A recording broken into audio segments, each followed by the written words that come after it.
Hi people, welcome back to my YouTube channel.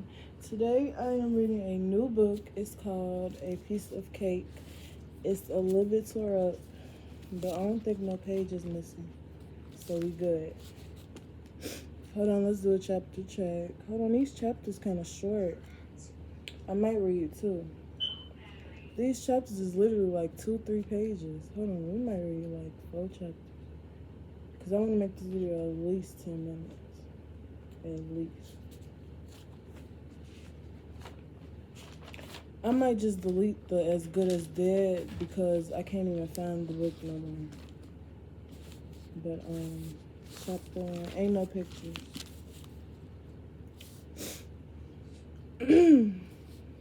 The booming music coming from Mama's radio alarm clock suddenly woke me up. I could hear Elton John singing about Philadelphia freedom. I wonder why Mama didn't wake me up, I thought to myself. It was January 1976. Wasn't no school that day, but Mama still had to go to work. So while Mama was at work, I was going over to Daddy's house to play with Kelly, the daughter of his lady friend. I wonder why she didn't wake me up, I thought again to myself as I climbed out of bed. When I passed the dresser, I caught a glimpse of myself in the mirror. Boy, was I ugly. Skinny, black, and ugly. That's what the kids at school called me. Or they'd yell out, "Vet, vet, looks just like a pet." My name was Lavette, but my first birth name was Cupcake. At least that's what my mama told me. Seems Mama craved cupcakes when she was pregnant with me. She had 3 cupcakes a day, every day, without fail, for 9.5 months. I was 2 weeks overdue. Mama said that even if she didn't eat anything else, she'd have her daily dose of cupcakes. Anyway, seems that while we were in labor, the hospital gave Mama some pain drugs. Once Mama popped me out, the nurse said, "Pat, that was my mama's name. You have a little girl. Do you know what you want to name her?" Tired and exhausted from 8 hours of hard labor, Mama lifted her head, smiled sheepishly, and said Cupcake before she passed out. So that's what they put down on my birth certificate. I mean, that is what she said. The nurses thought it was due to the excitement of motherhood. Mama said it was the drugs. A few hours later, however, when Daddy came to the hospital, he decided he didn't like Cupcake. Mama said Daddy wanted to name me Lavette. So just to make Daddy happy, Mama said she had the hospital change my name. I didn't mind. Really, I didn't. I loved my daddy. So as far as I was concerned, he could change my name to her whatever he wanted to. But Mama said that to her I would always be Cupcake. She never called me anything else, except sometimes she called me Cup for short. Anyway, the kids at school always told me that I was ugly. They teased me, saying I looked like Aunt Esther, that old lady from Sanford and Son, the one always calling Sanford a fish-eyed fool.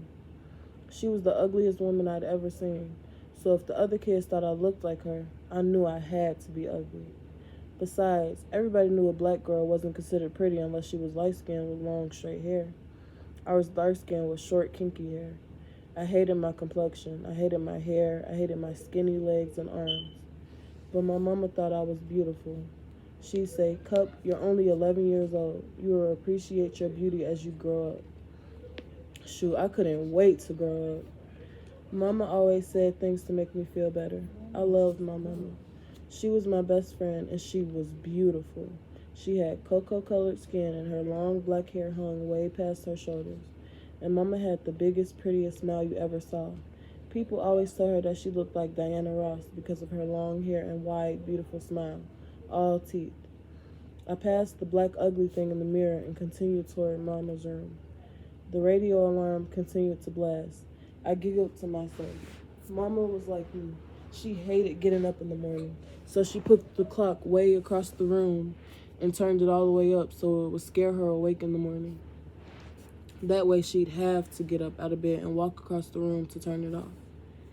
I wonder why she didn't turn the alarm off, I thought as I made my way through the kitchen toward the large living room that led into Mama's room. The floor was cold because there wasn't no carpet in our house. Still, I loved our old house. It was Victorian style, 3 bedrooms and 1 bathroom. We lived in San Diego, in the heart of the ghetto, though I never knew it until I got older. We had our share of we had our share of dilapidated dilapidated houses and run down apartment buildings, but most of the houses and apartments in the neighborhood were in dilapidated houses. Why didn't you get that toilet fixed? Mom, we just 3 months behind on. We had our share of dilapidated houses and run-down apartment buildings, but most of the houses and apartments in the neighborhood were in decent order. I mean, we didn't have any mansions, but most folks made sincere efforts to keep their houses decent looking.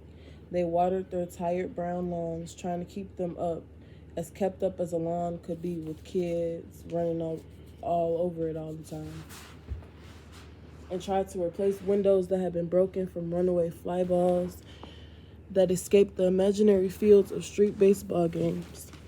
We had a great neighborhood store, Sawaya Brothers, that had everything you could need or want, including the most delicious pickled pig feet. We had a neighborhood park, Memorial Park, a boys' club, and a girls' club. I thought my family was rich because I was the only kid in the neighborhood who had her own bedroom, furnished with a white princess-style bedroom set, complete with a canopy bed, matching nightstands, and a dresser. There was a pink frilly comforter with matching frills for the canopy overhead, and I had a closet full of clothes. Unlike other kids in my neighborhood, I never had to share clothes or wear hand-me-downs. Mama loved to sew and made most of my clothes. The other kids thought we were rich too. Little did we know that we weren't. It's just that both my mom and dad worked while the other kids only had parents trying to raise several kids, either on one income or more commonly on welfare. Though being on welfare wasn't nothing to be ashamed about. Most everybody was. In fact, I envied my friends on welfare because they got government food that you couldn't get from the store, like this great government cheese. You ain't had a grilled cheese sandwich till you had one with the government cheese. The blasting radio brought me back to my immediate mission. The blasting radio brought me back to my immediate mission, finding out why Mama didn't wake me up. I wish she just woke me up, I thought as I followed the sound of the blasting radio. Okay, what is wrong with this girl Mama? Because she keep asking her why she ain't wake her up. I hope nothing wrong with this lady Mama.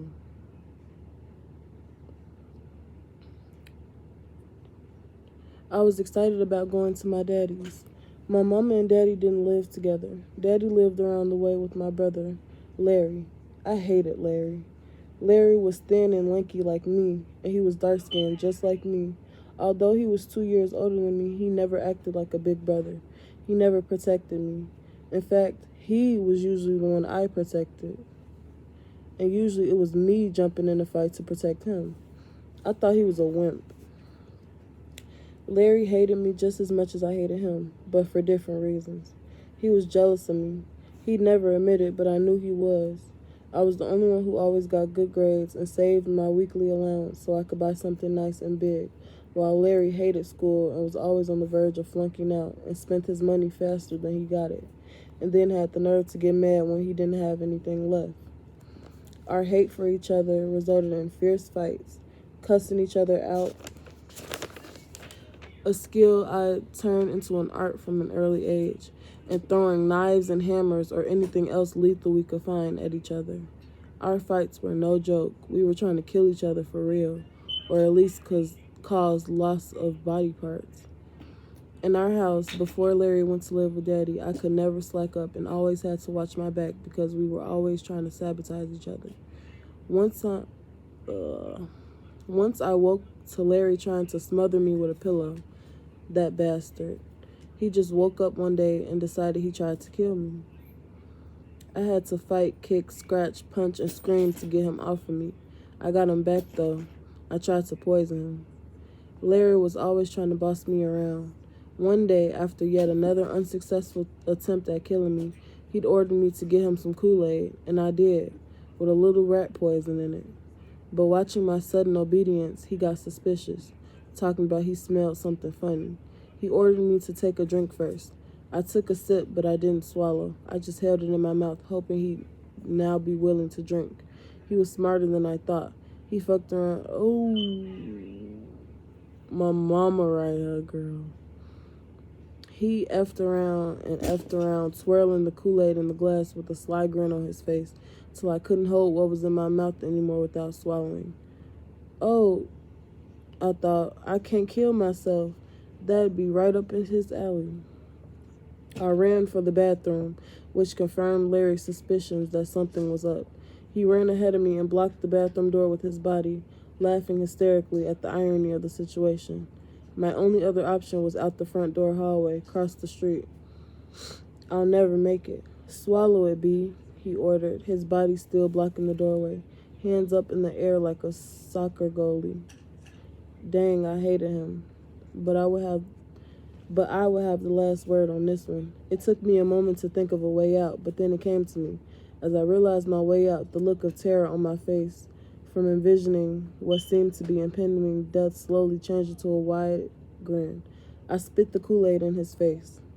And with that, it was on. We tumbled, kicked, hit, and scratched until we tired ourselves out and retreated to opposite ends of the house to await the next battle. So I was really glad when Mama sent Larry to go live with Daddy. Larry had started talking back to Mama, being smart-mouthed and sassing her. I remembered the day Larry left. Mama told Larry to move a can of paint from off the back porch. Larry angrily stomped toward the paint can, but instead of moving it, he kicked it, as if punting a football, toward Mama. I don't know if he meant for the can to hit her, but it did. The can flew into the air like a football toward a goalpost. It struck Mama on the shoulder as it made its way back down. The impact from the can hitting Mama's shoulder caused the lid to topple off and paint flew everywhere. Mama stood there for what seemed like forever, although it was really only a moment. Paint dripping off her clothes and face like icicles off of a tree. I swear I thought saw smoke coming out of her ears. She balled her fist. I thought she was going to knock the stuff out of Larry. Actually, I was hoping she would. Then maybe I could get a kick in or two. But instead, she spun suddenly and quickly on her heels, her long black hair flying out behind her, reminding me of Batman's cape. Stomped into the house and over to the phone and called my daddy. "Come get this little nigga before I kill him," she screamed.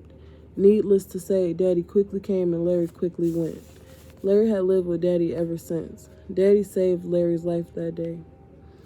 After Larry left, we really didn't see much of each other, which was fine with both of us. Daddy and Mama would switch me and Larry on the weekends, so each parent could spend time with each child that they didn't live with. This meant that Larry and I had to see each other only in passing, and even that was too much for me. I loved my weekends with Daddy. We'd dress up. Daddy would put on his one suit, and I'd put on a nice dress, and we'd go out on a date. We'd usually go somewhere for dinner and then to the movies. My daddy was the only person besides my mama who thought I was pretty. He'd hop me up on his knee and ask, "Who's the prettiest girl in the whole wide world?" And in between giggles, I'd say, "I am." But I never believed it. He had to think I was pretty. He was my daddy. When we were out on dates, he'd ask everyone, "This is my daughter, ain't she pretty?" What were they going to say? "Actually, sir, she looks like shit." No, they smiled and lied and told Daddy I sure was pretty. I didn't care that they were lying. I loved my daddy and I loved our dates. Didn't bother me that Mama and Daddy didn't live together either. They still loved each other. Daddy did have a lady friend, Lori, but to me she was just that, his friend. Lori was a tall, thin white woman. She reminded me of Popeye's girlfriend, Olive Oil, but I still liked her because she made the best chocolate cake, which was my favorite. Hold on, let me see how much. Okay, we almost done.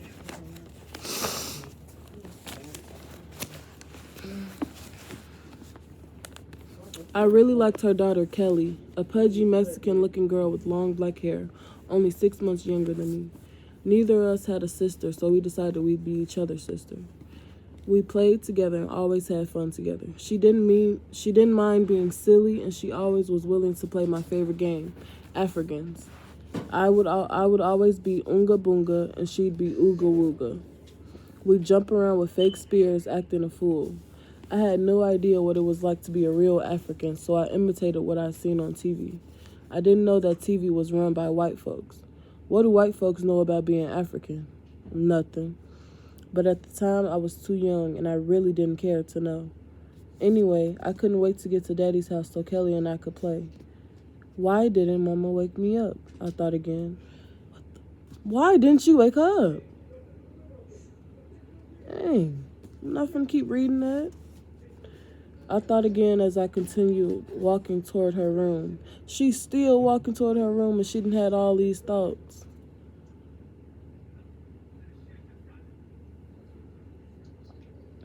My head down in deep thought while I contemplated which outfit I would wear to Daddy's.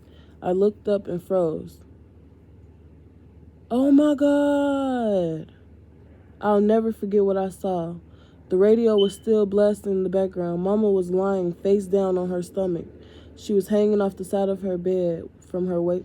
She was hanging off the side of the bed from her waist up. Her long black hair was hanging down, covering her face.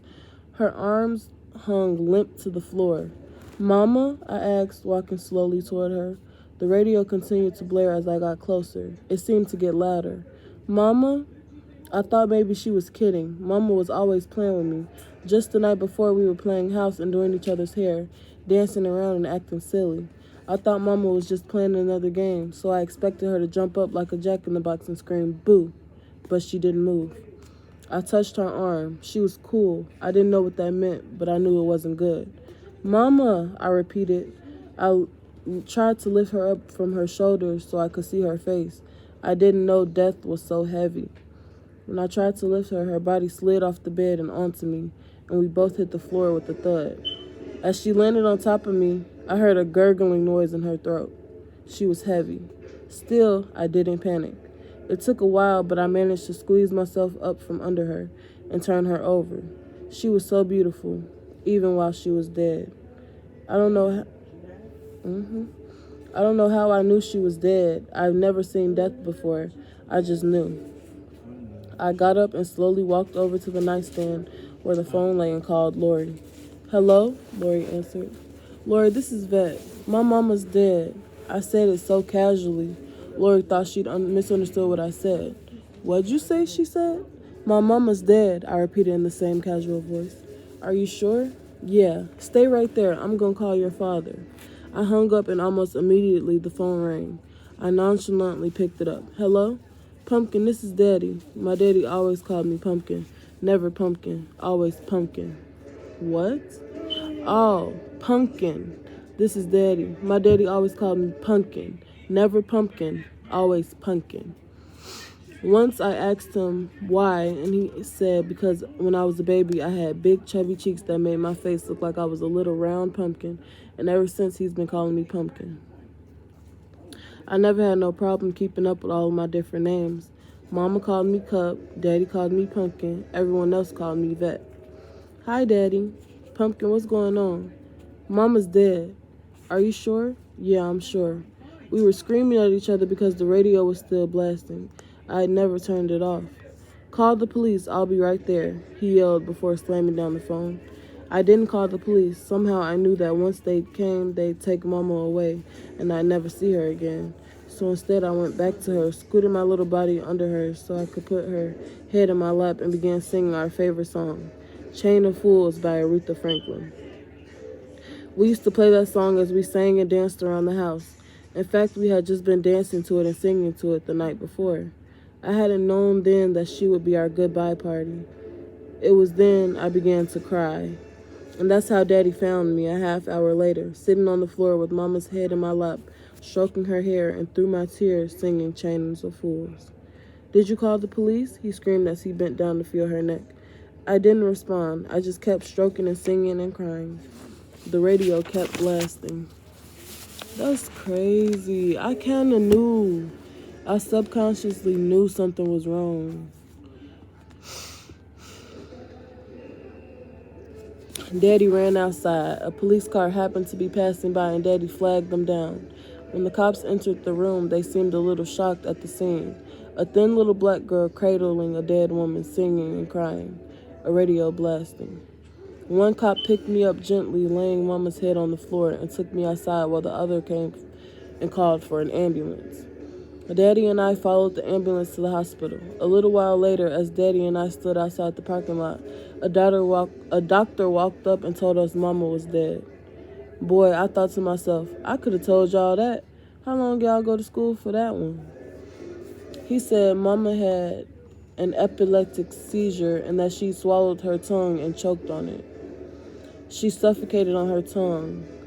The thud of our bodies hitting the floor when she fallen on top of me had caused her tongue to dislodge, which was the gurgling sound I'd heard. She was 34 years old. Daddy began to cry.